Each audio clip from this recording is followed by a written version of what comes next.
Shalom Bapak Ibu jemaat sekalian. Kasih sorak-sorai tepuk tangannya dong buat anak kita. Sebelum mulai ibadah kita pada siang hari ini, mari kita dengarkan news buat seminggu ke depan. Dimana komsel-komsel masih ada, yaitu dari hari Rabu bersama Pastor Doni di Linden. Itu silakan nanti kontak. Lalu hari Kamis by Zoom ada Pastor Ray, nanti boleh dikontak. Lalu juga hari Jumat ada dua, ada di KMC dan juga ada di Botany sama Pastor Villa dan juga Pastor Fadi gitu. Lalu kita juga kedepannya nanti ada program-program Natal anak itu nanti akan diadakan tanggal 7 Desember yaitu di tempat ini, jadi bisa disounding untuk anak-anak temennya ataupun teman dari anak-anaknya, teman dari anak-anaknya, teman-teman teman-teman sekolahnya dan sebagainya, bisa juga nanti dibagikan di media sosialnya, flyernya nanti akan dikasih dalam waktu secepatnya. Lalu tanggal 8 ada Natal bersama di tempat ini. Jirehos, Narwastu, Penuai dan sebagainya kita akan bergabung di sini. Boleh undang teman-teman dari gereja lain untuk datang merayakan sukacita Natal bersama-sama di tempat ini. Lalu juga nanti juga setiap hari Minggu juga masih akan tetap ada kita ibadah Jireh pukul 11, lalu juga host pukul 2, Narwastu ada di Public Maskot pukul 10, lalu juga Wolonggong kemarin. Penuai Wolonggong itu terakhir di tahun 2024, nanti akan dimulai lagi pada bulan Januari minggu kedua. Oke. Segitu saja news pada siang hari ini. Mari kita tenangkan hati kita datang kepada Tuhan.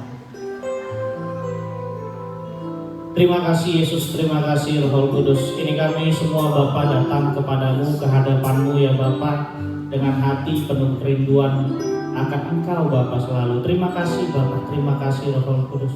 Bapa, biarlah Engkau dan kami bertemu dalam ibadah ini Tuhan, sehingga kami mampu pulang membawa berkat daripada-Mu Tuhan. Terima kasih Bapa, terima kasih Yesus. Kami datang.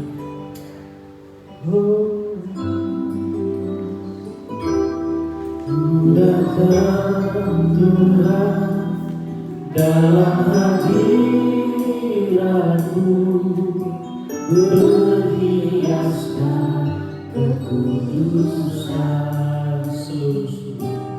Seluruh surga sujud menyembah-Mu, Mu tersungkur dan berseru. Ku datang Tuhan, Ku datang Tuhan dalam hadirat-Mu, berhiaskan kekudusan. Seluruh surga sujud menyembah-Mu, Mu tersungkur dan berseru.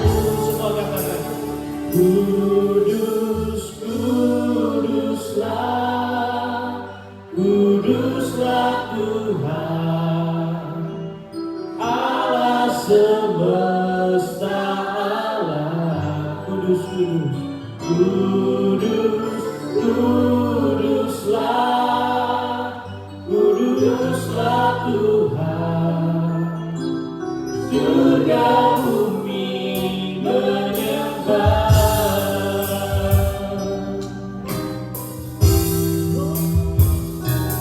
Ku datang Tuhan dalam hadirat-Mu,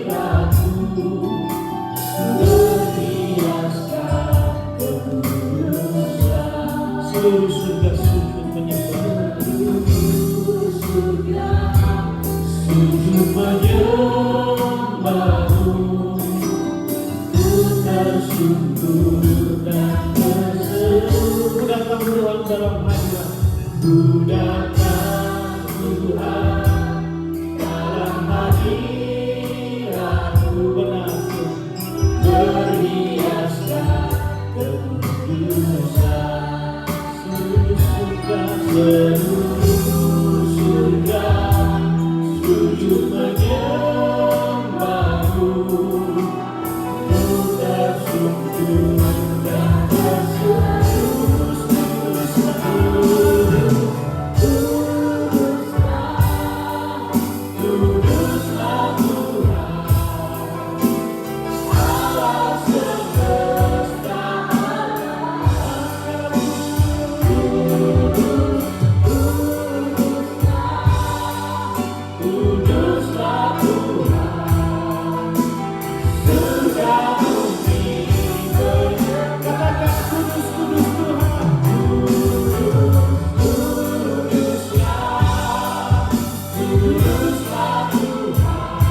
Besarlah namanya, kekal kuasa.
lebih bersemangat lagi untuk Amin. memberikan pujian pada Tuhan Yesus kita yang Maha Kuasa, yang tertinggi, Dia yang harus kita puji untuk selama-lamanya. Amin.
Tuhan Yesus, terima kasih Bapa, sungguh anugerah yang luar biasa.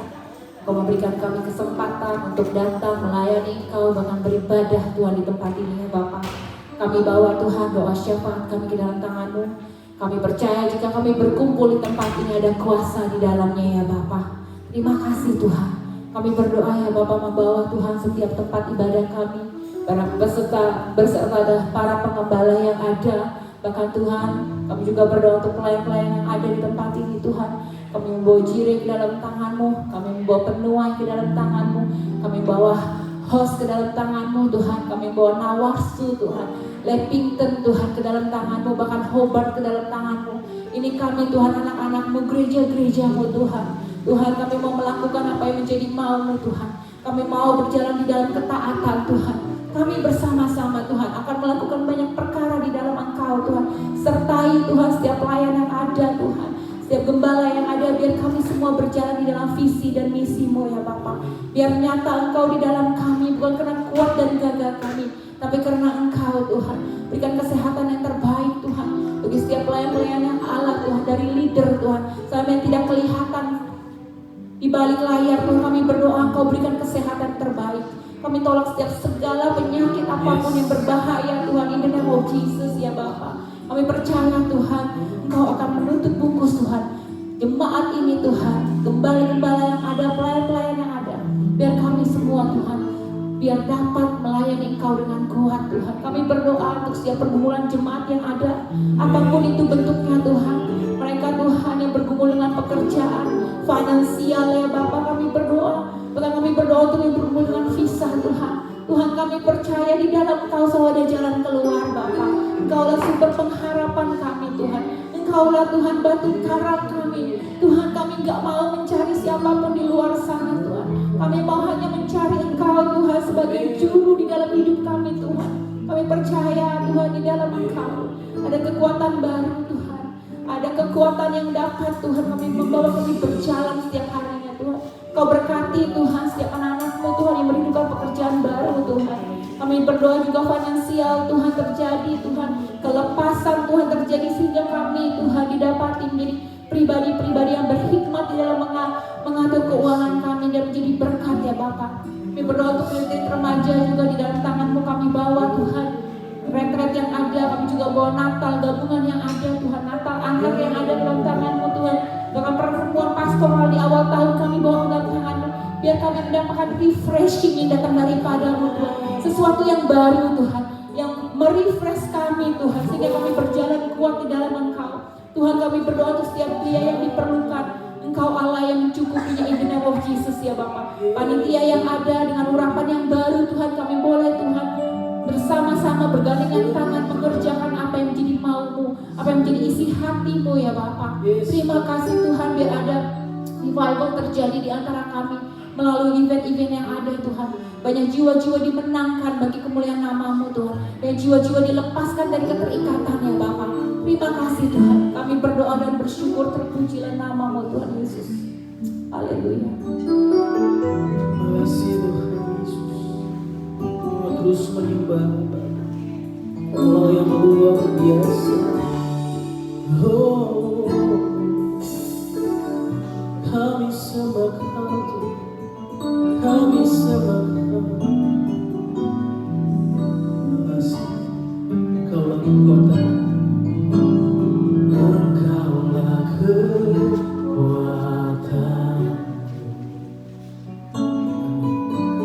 tempat perlindunganku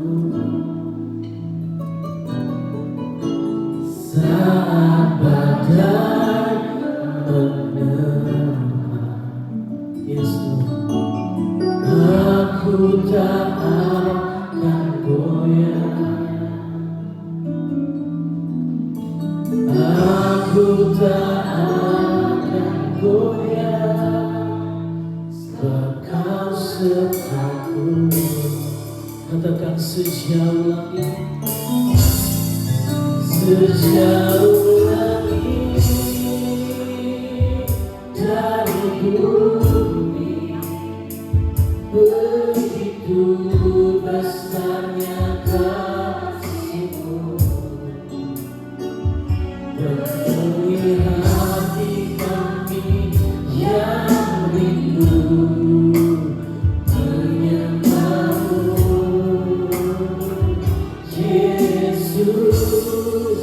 Sejauh langit dari bumi, begitu besarnya kasih-Mu.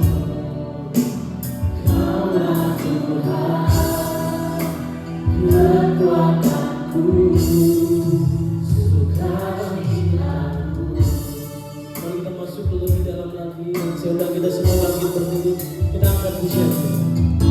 Engkaulah kekuatan, amin, hanya Engkau tempat perlindunganku saat badai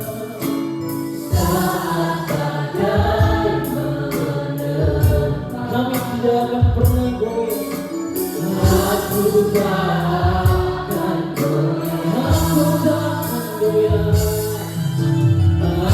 Aku tak akan goyah, sebab Kau sertaku. Sama-sama kita katakan,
Inilah pengakuan kami Tuhan Yesus, besarnya kasih-Mu penuhi hati kami yang rindu menyembah-Mu, Yesus, sejauh dari bumi, begitu besarnya kasih-Mu. Kaulah Tuhan, kekuatanku, sukacita. Sama-sama kita katakan, kita serukan pujian ini bersama-sama. Dari bumi, begitu besarnya kasih-Mu, penuhi hati kami yang rindu menyembah-Mu, Yesus, sejauh kami dari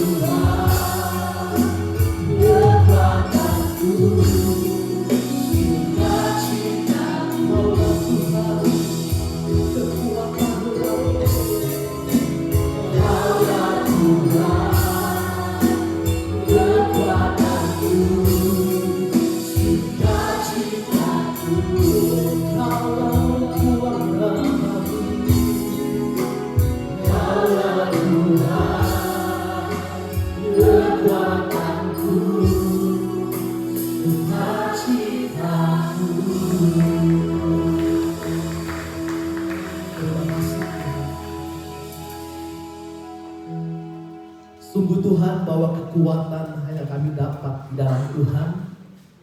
Kami tidak mampu untuk hidup sendiri, bahkan kami tidak mampu berjalan sendiri.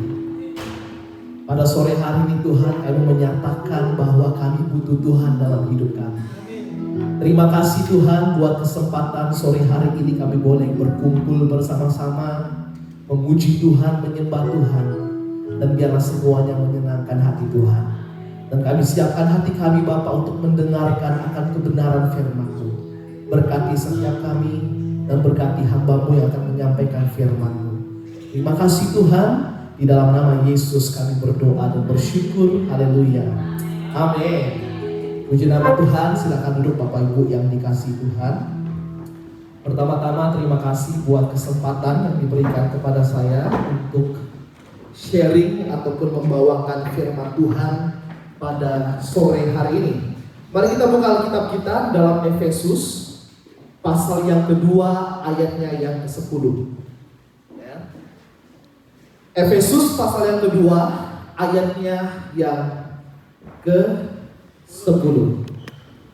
Boleh ditampilkan di layar. Kita akan sama-sama belajar satu ayat kebenaran firman Tuhan saja pada sore hari ini. Tapi saya percaya bahwa kita akan mendapatkan sesuatu pada sore hari ini. Oke, Efesus 2 ayatnya yang ke-10. Dikatakan di situ, atau mungkin kita baca sama-sama ya. 1, 2, 3. Karena kita ini buatan Allah, diciptakan dalam Kristus Yesus untuk melakukan pekerjaan baik yang dipersiapkan Allah sebelumnya. Ia mau supaya kita hidup di dalamnya. Nah, tema yang akan saya bawakan pada sore hari ini itu adalah buatan Allah. Ya, buatan Allah atau dalam bahasa Inggrisnya made by God. Ya, made by God. Nah, Bapak Ibu, saya percaya bahwa setiap barang, ya, setiap barang yang kita pakai itu pasti memiliki yang namanya brand. Betul tidak? Brand ataupun merek, gitu ya. Contohnya saya, ini Calvin Klein, terus jam tangan Apple, Ultra 1, ya, terus sepatu naik down, gitu ya. Celana JD, baju dalam Uniqlo. Contoh begitu ya. Jadi setiap barang yang kita pakai, mau itu mahal ataupun murah, itu pasti punya yang namanya brand ataupun merek, ya. Ada brand yang biasa, ada juga brand yang sangat terkenal. Contohnya misalnya Hermes. Saya tahu beberapa dari kita ada yang pakai Hermes ya. Ada LV, ada juga Gucci gitu.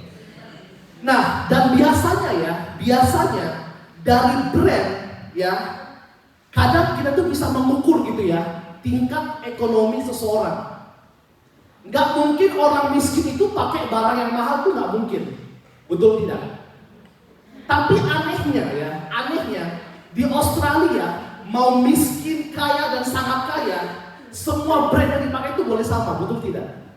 Karena di Australia apapun kita bisa beli gitu, ya kan? Cuman pergi Vodafone ataupun Optus ataupun Telstra bisa ambil gitu. Mau iPhone, mau jam tangan yang mahal atau apapun kita bisa miliki begitu. Dan bisa saya katakan, dari ujung rambut kita nih ya, sampai ujung kuku kita, semua itu ada brandnya. Kenapa saya bilang dari ujung rambut? Ya, minyak rambut yang saudara pakai itu apa misalnya? Contohnya saya pakainya biasa tiap hari itu oil Pantene. Itu kan merek gitu ya, brand. Kuku buat perempuan, koteksnya apa namanya misalnya.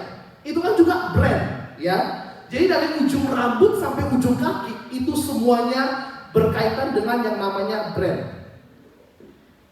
Dan yang disayangkan ya, dan yang sangat disayangkan, banyak orang yang hidupnya menjadi ketergantungan dengan yang namanya brand.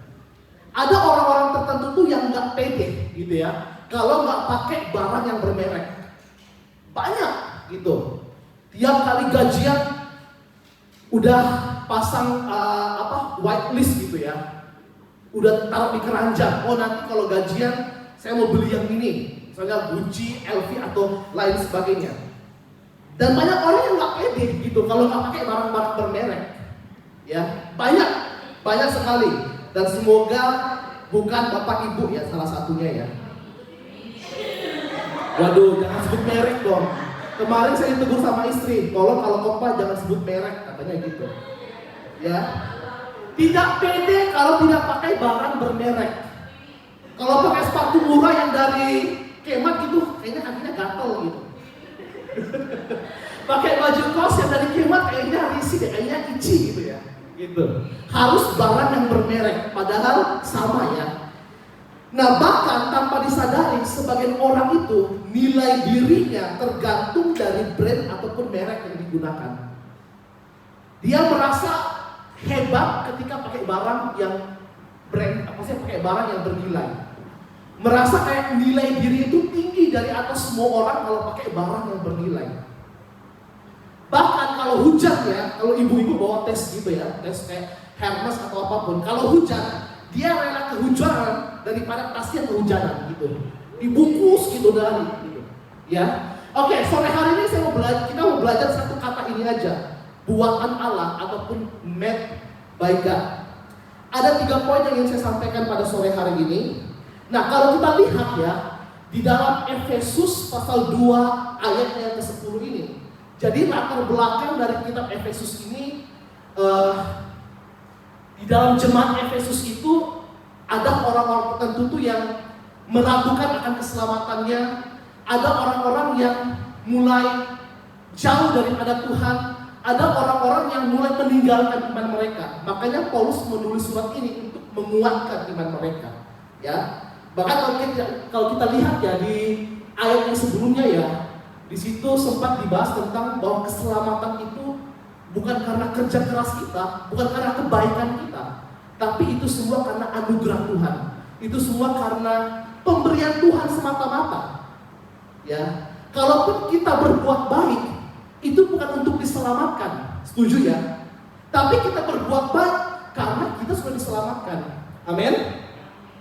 Nah, dalam Efesus 2 ayat 10 ya, frasa buatan Allah ataupun dalam bahasa Yunaninya itu poema ya memiliki arti yang sangat dalam. Saya pribadi ketika membaca ayat ini dan pelajari ya, waduh saya sangat diberkati gitu. Saya mendapat kata ini ketika saya lagi scrolling Facebook, biasa konten kreator gitu ya.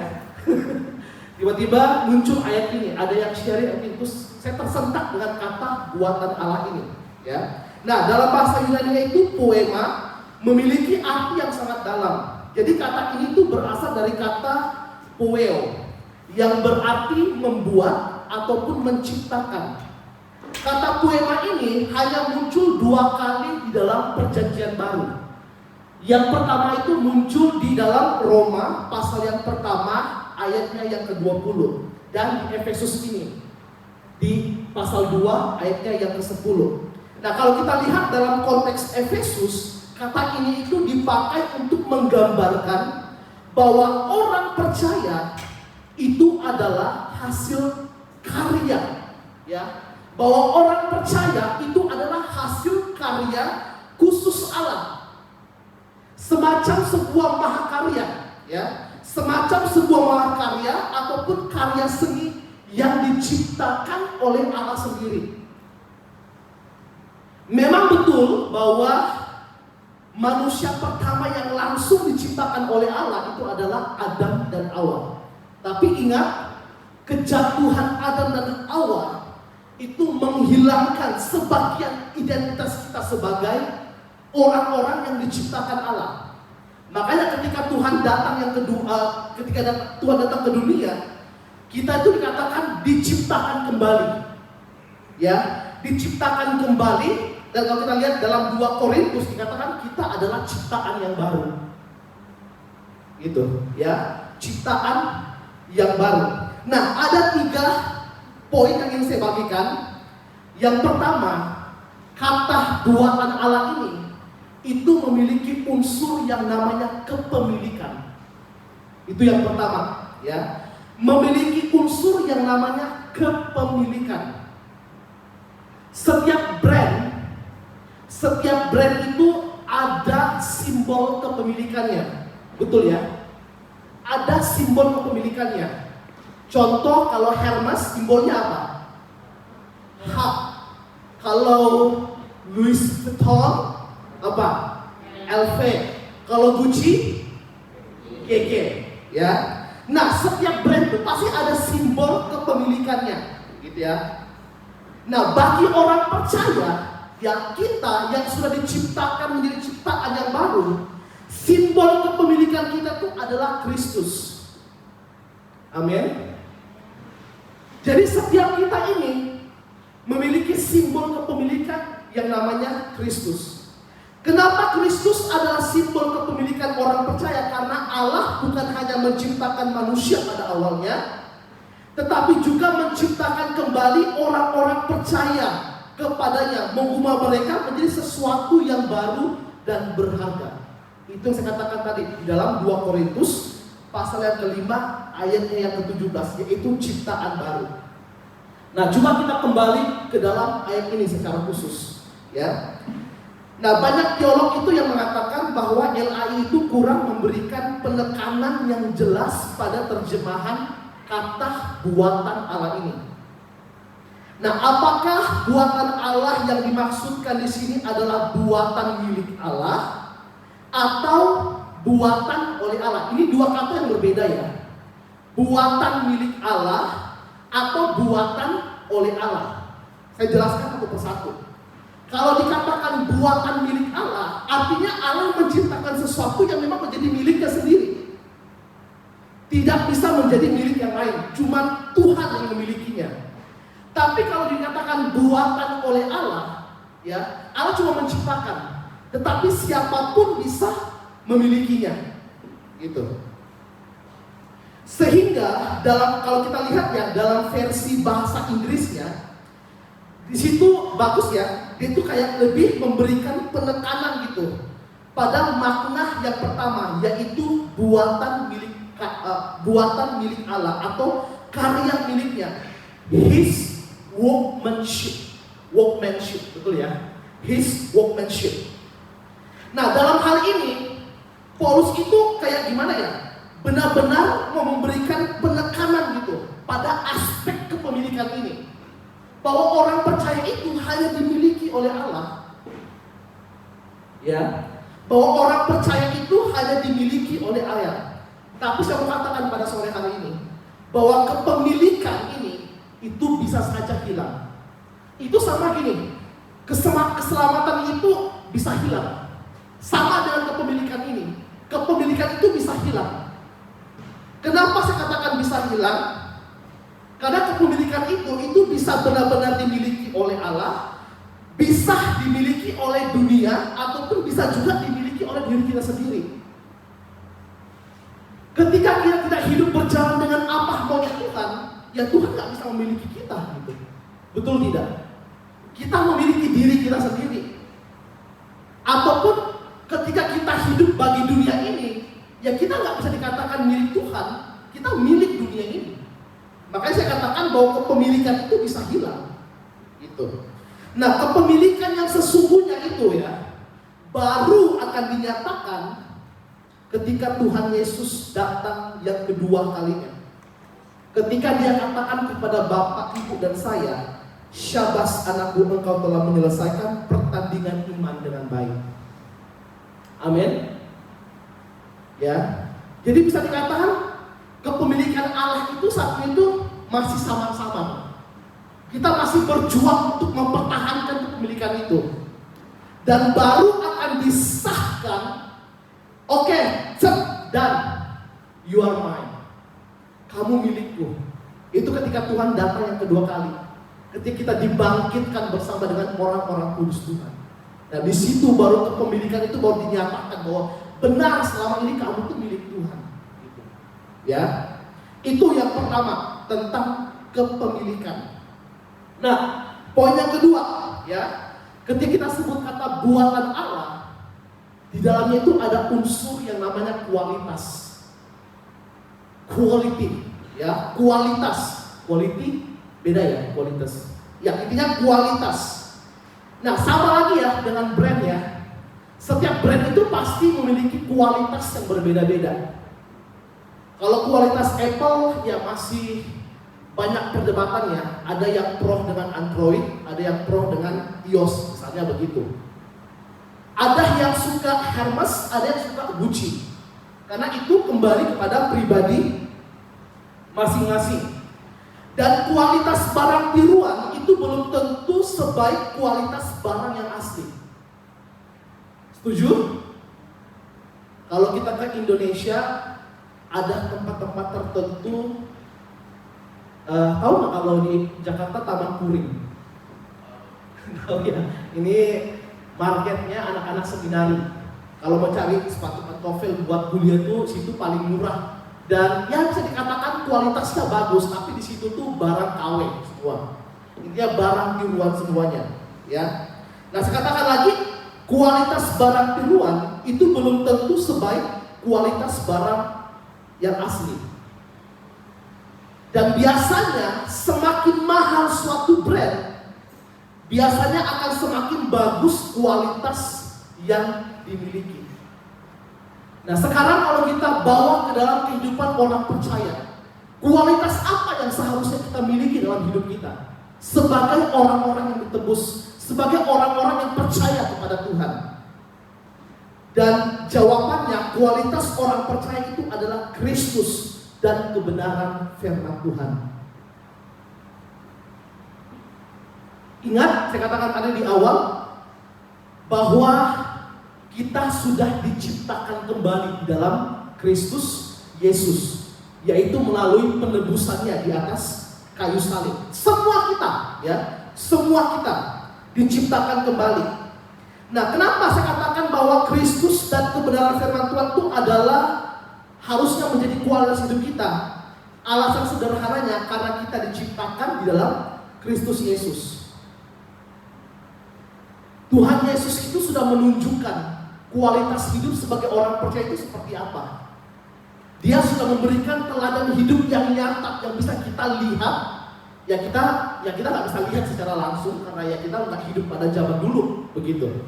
Tetapi kita bisa membaca gitu ya dari kebenaran firman Tuhan ataupun Alkitab yang kita miliki saat ini. Tidak gampang memang untuk memiliki kualitas hidup seperti yang Tuhan Yesus punya. Tetapi apakah itu mungkin? Sangat mungkin. Sangat mungkin. Ingat, Tuhan memberikan kita kemampuan. Tuhan sudah mengirimkan Roh Kudus-Nya untuk memampukan setiap kita untuk bisa memiliki kualitas hidup ini, gitu. Jadi jangan pernah kayak kita tuh merasa, aduh, saya nggak mungkin, gitu. Saya nggak mungkin. Ketika Tuhan mengatakan hendaklah kamu sempurna sama seperti Bapamu adalah sempurna, Tuhan ngomong itu nggak ngasal ngomong, ngarah kidul gitu, ya. Kan masih banyak di antara kita yang masih berpikir, ya nggak mungkin lah saya sempurna seperti Bapa di surga, jauh banget. Enggak, Tuhan itu tahu. Kalau kita tuh memiliki gimana ya, memiliki kemampuan gitu untuk bisa mencapai kualitas hidup itu. Jadi ingat bahwa kualitas hidup orang percaya yang harus dimiliki itu adalah Kristus. Dan kualitas hidup yang kita miliki itu akan menunjukkan secara tidak langsung siapa pemilik sesungguhnya hidupmu. Tidak mungkin kamu mengatakan saya dimiliki oleh Kristus, tapi kalau kualitas hidupmu masih kualitas dunia, masih kualitas orang-orang yang tidak mengenal Tuhan, tidak mungkin. Ketika kamu dimiliki oleh Kristus, kualitas hidupmu itu pasti Kristus. Sudah pasti. Berbanding lurus itu sudah pasti. Gak mungkin kualitas hidup Kristus tapi kamu dimiliki oleh dunia, ataupun kamu dimiliki oleh Tuhan tapi kualitas hidupmu dunia, itu gak mungkin. Ya, itu tidak mungkin. Orang yang sungguh-sungguh dimiliki oleh Allah tidak mungkin memiliki kualitas hidup anak dunia. Titik. Ya. Jadi ketika dikatakan buatan Allah, ya, itu mengandung unsur kualitas.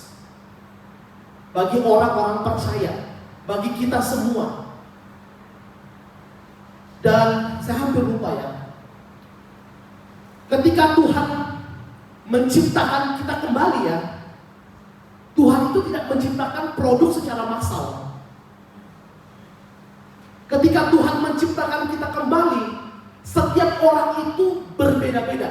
Tidak ada yang sama. Istilahnya begini, ketika Hermes mengeluarkan sebuah produk ya, kan ada yang namanya limited edition, betul nggak? Satu barang itu cuma dikeluarkan misalnya cuma 5 di dunia, nggak ada yang lain. Kalau ada yang lain itu sudah pasti KW. Tapi Tuhan nggak. Tuhan cuma menciptakan satu, ya, satu produk yang tidak ada yang lain, yaitu Bapak, Ibu, dan saya. Jadi kita harus bangga Bapak Ibu. Tidak ada yang sama seperti Jeffrey. Tidak ada yang sama seperti Pak Iwan. Tidak ada yang sama seperti Pak Petrus. Gak ada. The only one produk yang Tuhan ciptakan. Gak ada yang seperti Chris. Gak ada yang seperti Puspa. Gak ada. It's only you. Cuma kamu, ya. Itu hebatnya Tuhan. Luar biasa. Itu. Yang ketiga, yang terakhir, ya. Ketika Tuhan mengatakan buatan Allah, di dalamnya itu ada unsur yang namanya tujuan. Yang tadi kepemilikan itu sudah pasti. Terus yang kedua itu adalah kualitas. Dan yang ketiga itu adalah tujuan. Kembali lagi dengan brand ya. Setiap brand yang dihasilkan itu pasti punya tujuannya masing-masing. Pisau dibuat untuk memotong, bukan untuk membunuh ataupun menusuk. Ikat pinggang diciptakan untuk dipakai di pinggang untuk mengetatkan celana yang longgar, bukan untuk menggantung diri. Nah, kalau sampai ada produk yang diciptakan dan tujuannya jadi berbeda, itu produk yang gagal. Dan semoga ketika Tuhan menciptakan Bapak, Ibu, dan saya, kita tidak menjadi produk yang gagal. Amin. Tapi kita menjadi produk yang memang seharusnya dengan tujuan yang Tuhan taruh dalam diri kita. Ya. Mobil yang diciptakan ya untuk memudahkan gitu, kita berpindah dari satu tempat ke tempat yang lain, bukan dipakai untuk merampok. Nah, tujuan utama dari setiap brand atau merek pasti adalah untuk memudahkan pengguna, dan hasil yang diinginkan adalah pengguna atau pemilik dipuaskan. Ingat, pengguna dan khususnya pemilik itu dipuaskan. Jadi ketika Tuhan menciptakan Bapak, Ibu, dan saya, itu agar Tuhan dimuliakan, ya, agar Tuhan ditinggikan melalui hidup kita, melalui produk-produk yang Tuhan ciptakan ini. Tapi bukan menjadi produk yang gagal. Berdasarkan konteks Efesus pasal yang kedua, ayat yang ke-10, tujuan dari buatan Allah itu dikatakan dengan jelas ya, apa? Melakukan pekerjaan yang baik. Gak mungkin pekerjaan yang tidak baik. Jadi setiap orang itu diciptakan secara khusus dan unik, dan tentu dengan tujuan yang berbeda-beda. Ya, tujuan yang berbeda-beda, tetapi yang hasilnya, ya, yang hasil akhirnya itu adalah untuk atau agar Tuhan dipermuliakan. Sama ketika Paulus menjelaskan dalam Korintus ya tentang tubuh, ya, ada telinga, kepala, mata, hidung, dan lain sebagainya. Meskipun berbeda-beda, tetapi itu merupakan apa dikatakan? Sebuah kesatuan gitu, yang saling berfungsi. Nah, ketika Tuhan menciptakan produk-produk ini, yang Bapak, Ibu, dan saya, memang berbeda-beda, tetapi dengan fungsi, dengan kesatuannya yang sama gitu, dengan tujuannya yang sama. Ya. Jadi ingat Bapak, Ibu, saya katakan lagi, Bapak, Ibu, kita sebagai orang-orang percaya, kita harus bangga. Kita harus bangga sebagai orang-orang yang diselamatkan oleh Tuhan. Dan kita harus bangga kalau kita ada saat ini, karena kita adalah produk-produk yang memang Tuhan ciptakan dengan tujuan khusus yang Tuhan taruh dalam diri kita. Dan saya berharap dan saya berdoa setiap kita bisa mencapai tujuan itu. Ya, saya nggak tahu dengan spesifik tujuan Bapak, Ibu apa, tapi saya tahu tujuan yang Tuhan taruh dalam diri saya itu apa. Cuman kita dan Tuhan yang tahu. Nah, mari kita kejar itu, kita lakukan itu. Saya tahu Bapak, Ibu, mungkin saya ngomong seperti ini gampang ya. Dan kadang-kadang saya ketika habis khotbah saya merenung, aduh Tuhan, kok kayak enteng ya saya ngomong seperti itu ya. Padahal saya masih jauh dari hal itu. Tapi kadang saya diingatkan gitu ya. Saya diingatkan dengan perkataan Rasul Paulus. Dia katakan begini, saya tuh pengen berbuat sesuatu yang baik, tetapi ya pada akhirnya yang tidak baiklah yang saya lakukan. Tahu ya kalimat itu ya. Jadi ketika kita diberikan sebuah kepercayaan, misalnya untuk menyampaikan firman Tuhan, kan banyak dari antara kita gitu kayak merasa nggak pede. Aduh, kayaknya saya belum layak deh untuk melakukan pelayanan itu. Kita nggak mungkin tunggu sampai kita layak, Bapak Ibu. Dan kalaupun ada omongan-omongan di luar sana, alah, ngomong kosong gitu. Udah cukup kamu dan Tuhan yang tahu, ya. Saya ngomong begini, jujur hati saya berkobar-kobar, berdebar gitu ya. Kayak dari tadi bulu saya merinding. Nah, ini secara tidak langsung juga mengingatkan buat saya gitu. Kalau saya harus sungguh-sungguh, lebih sungguh-sungguh lagi kepada Tuhan. Ya meskipun sering jatuh, ya kita sering kayak tidak hidup yang seharusnya, tidak hidup sesuai dengan buatan Allah ataupun produk yang Tuhan ciptakan. Tapi itulah hidup Bapak Ibu. Ya, tidak ada yang sempurna. Yang terpenting adalah nanti pada saatnya kita mencapai tujuan ataupun akhir yang Tuhan mau dari dalam hidup kita. Ya. Jadi 3 hal ini Bapak Ibu yang saya mau sampaikan pada sore hari ini. Ingat kepemilikan, bahwa Bapak Ibu dan saya adalah milik Tuhan. Dan kepemilikan itu nanti akan disahkan ketika Tuhan datang yang kedua kali. Jangan sampai Bapak Ibu, jangan sampai kepemilikan itu hilang. Ya, amin. Yang kedua, kualitas. Ketika Tuhan menciptakan, Bapak Ibu itu cuma produk satu-satunya, nggak ada yang lain. Dan Bapak Ibu punya kualitas, yaitu kualitas Kristus yang harus kita hidupi dari hari ke hari. Dan ketiga, tujuan. Buatan Allah itu punya tujuan. Tidak mungkin Tuhan menciptakan produk yang gagal, itu nggak mungkin. Pasti punya tujuan yang dikatakan untuk melakukan pekerjaan yang baik. Amin firman Tuhan, dan saya serahkan kepada Pastor Iwan.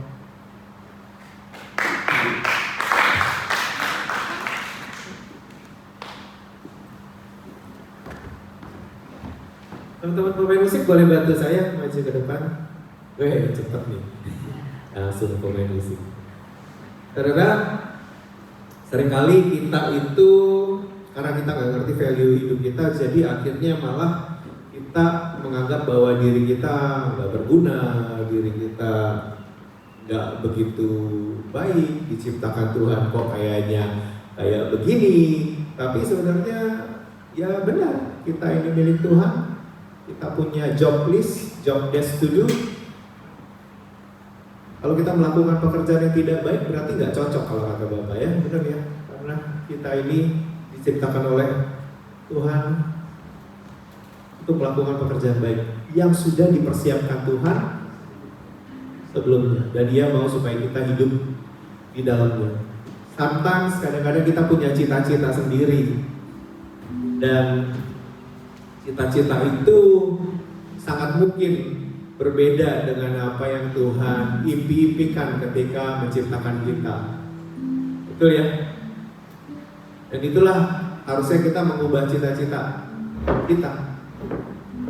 Beberapa dari kita mungkin mau jadi orang kaya, mau jadi ekonom, mau jadi apa gitu. Tapi pernahkah kita cek dari dasar hatinya Tuhan ketika Tuhan menciptakan kita mau Tuhan maunya kita jadi apa ya? Gitu. Saya selalu kepingin jadi artis, kepingin banget ikut casting sana sini, ya. Tapi hebat loh, casting itu masih bisa ke gereja, saudara. Hebat banget. Casting itu kan rata-rata Minggu, Sabtu gitu kan, masih bisa ke gereja. Saya bolong gereja tuh jarang banget bolong gereja, cuma 2 kali saya ingat saya. Casting sana sini malam pergi casting, terus pagi, wah nunggu sampai malam, ketemu artis ini, ketemu artis itu. Ikut Indonesian Idol, gagal. Sampai saya menyadari bahwa ya mungkin bukan itu ya keinginan Tuhan, kerinduan Tuhan dalam hidup saya. Dan ketika plek dalam satu hari ada seorang pastor yang sempat melayani retreat kita, dia bilang, angkat tanganmu, lihat tanganmu, kamu lihat tanganmu baik-baik. Dari tangan ini akan lahir sebuah generasi. Saya nggak tahu sudah berapa tahun berjuang untuk melahirkan sebuah generasi, tapi saya mau hidup di dalamnya. Saya mau kejar itu. Urusan artis, urusan terkenal, urusan jadi penyanyi, urusan apa itu udah ditinggalin jauh-jauh. Kalau bikin lagu nggak punya keinginan, oh ini lagu harus terkenal, ini lagu harus udah nggak ada lagi kayak gitu. Pokoknya kalau bikin lagu pure itu hati saya nulis buat Tuhan, itu pure dari Tuhan. Kalau saya udah begitu aja, udah nggak ada kepinginan macam-macam dan yang lain-lain, karena sudah mengubah cita-cita.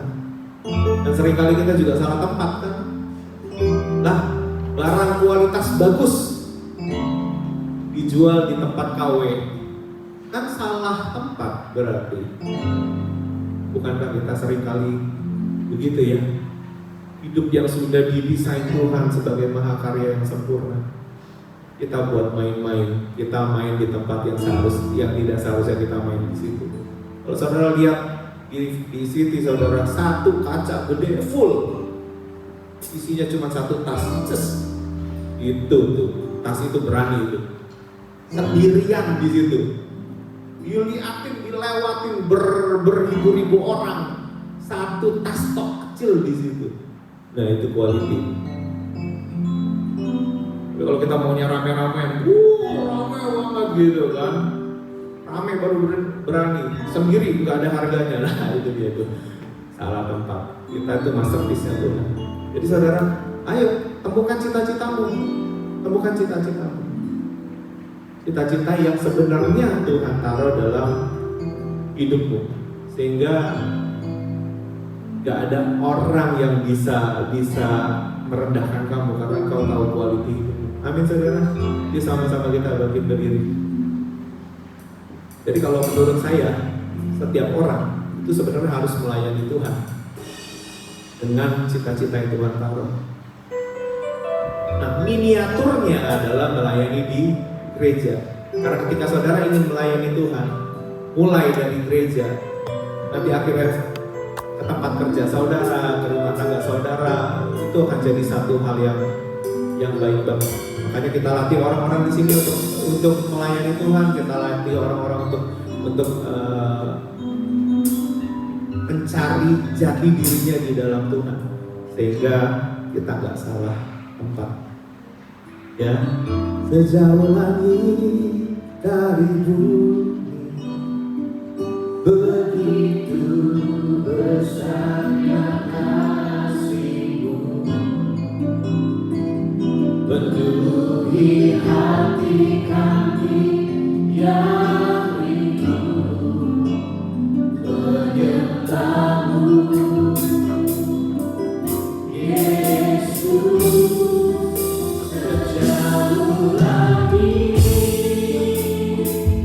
dari bumi, begitu besarnya kasih-Mu,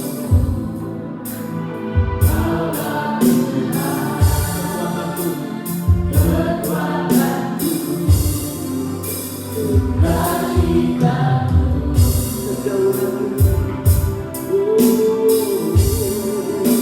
Sejauh langit, sejauh langit dari bumi, begitu besarnya kasih-Mu, penuhi hati kami yang rindu menyembah-Mu,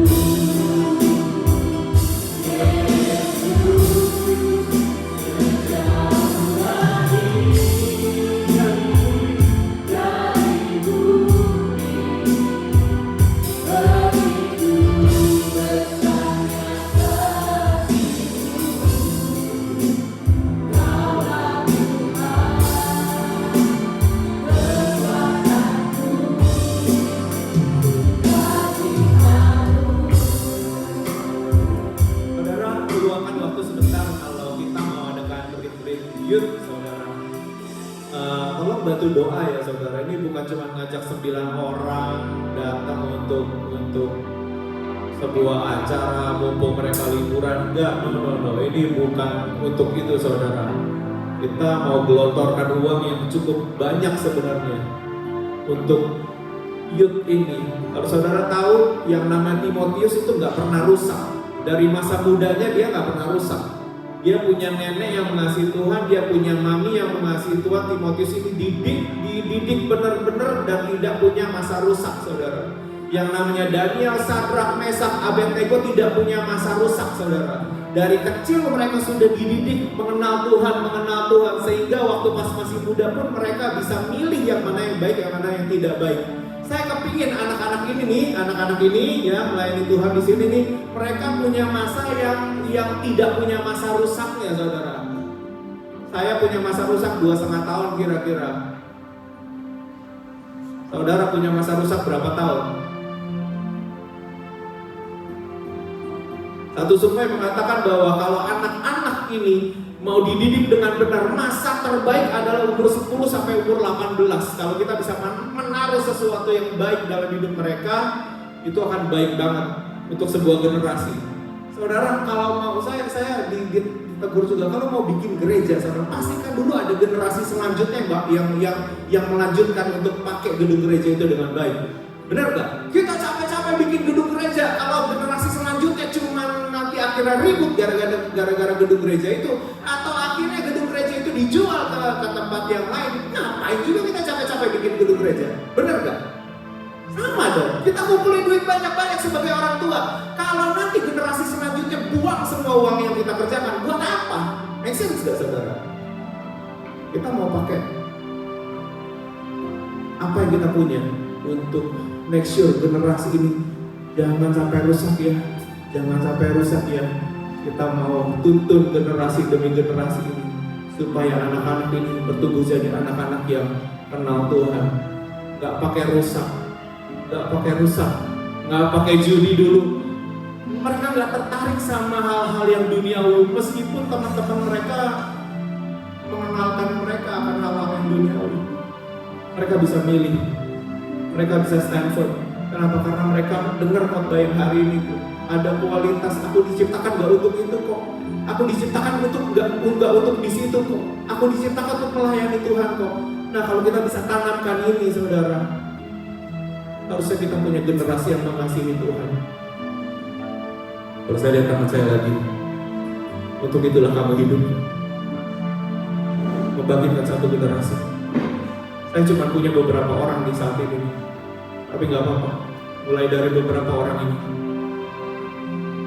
satu generasi kita mau bangkitkan dan kita persembahkan untuk kerajaan Tuhan. Kalian mungkin punya hal yang sama seperti yang saya punya. Maukah kita sama-sama mendukung acara ini supaya bisa berjalan dengan baik seperti maunya Tuhan? Doakan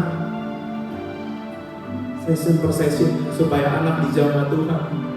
Anak-anak umur 10, umur 11 sekarang udah pada bisa bahasa roh, saudara. Anak-anak kita bagaimana? Anak-anak umur 10, 11 udah bisa ciptain lagu buat Tuhan. Anak-anak kita bagaimana? Ini bukan comparing, tapi bagaimana Tuhan memakai anak-anak di zamannya, bagaimana Tuhan memakai teenager pada zaman sekarang ini. Harusnya anak kita juga kebagian dong. Masa anak kita kebagian rusaknya doang? Hanya karena anak-anak lain harus rusak di umur 10 sampai 18 tahun, kenapa anak kita mesti rusak? Make sense gak, saudara? Umur 10 sampai 18 saat yang tepat untuk memasukkan pengajaran terbaik buat anak-anak, buat teenagers kita. Tapi umur 10 sampai 18 itu umur disitulah banyak anak-anak bergelimpangan, jatuh dan rusak. Make sense, saudara? Saya pernah nganterin 6 orang anak kecil-kecil SMP. Dia tanya begini, do you have condoms? Saya nyetir Uber, 6 orang anak di belakang saya, anak kecil. Buat tampol juga bisa tuh anak-anak. Beneran, do you have condoms? Saudara, nggak ada umur, menurut saya itu anak-anak itu nggak ada umur 14, 15, nggak ada, itu paling 13 baru masuk SMP kali. Gila. Saya bilang, ask your mom. Kesel dia sama saya.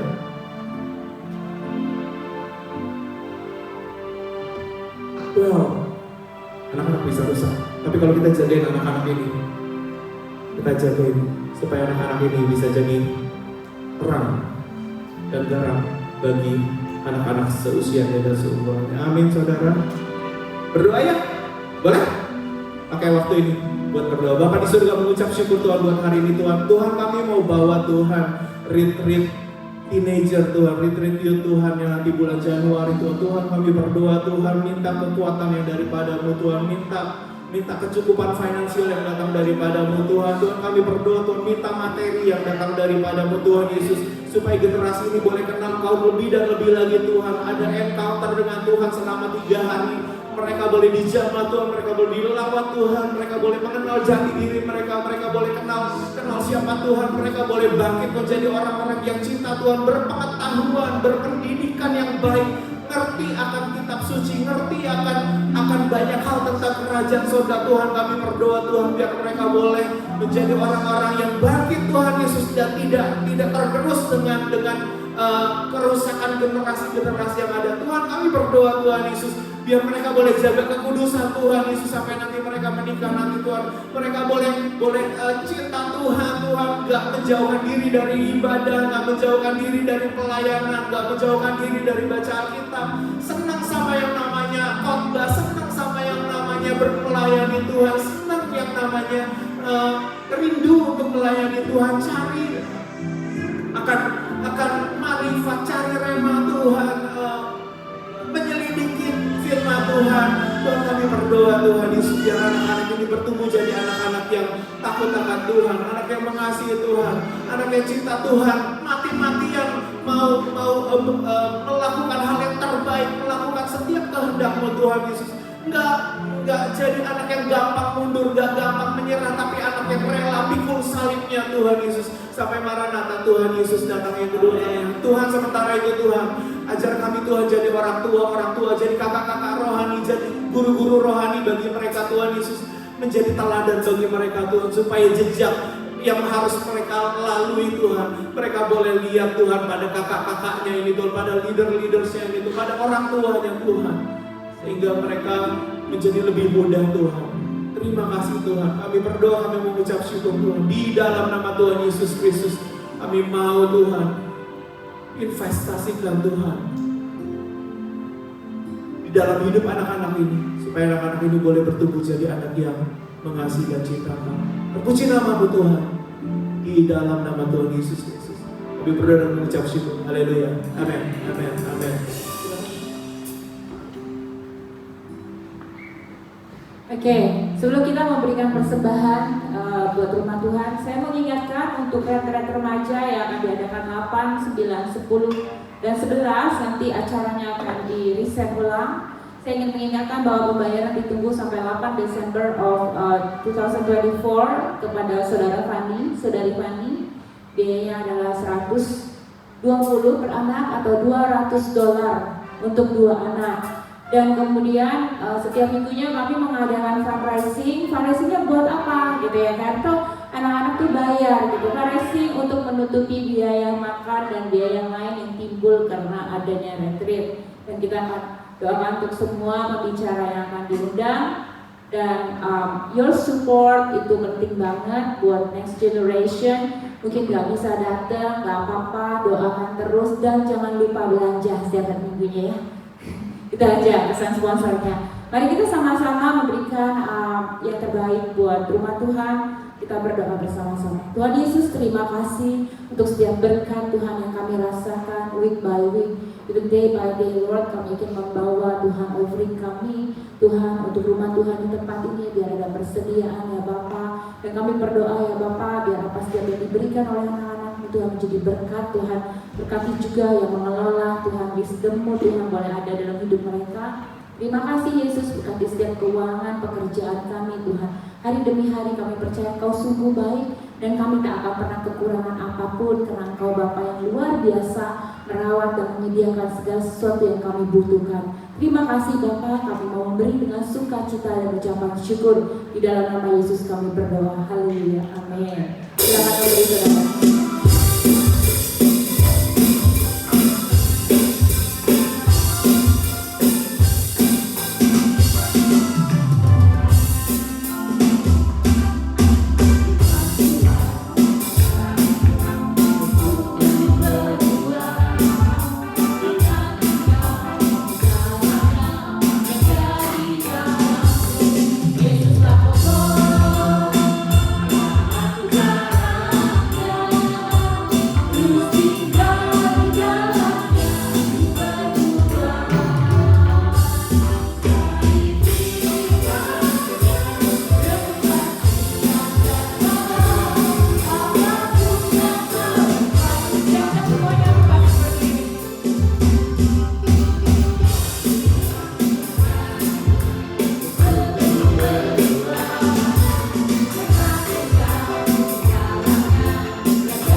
Bapa di surga mengucap syukur Tuhan buat kebaktian dari pagi hingga sore hari ini. Tuhan Yesus, terima kasih buat firman-firman-Mu.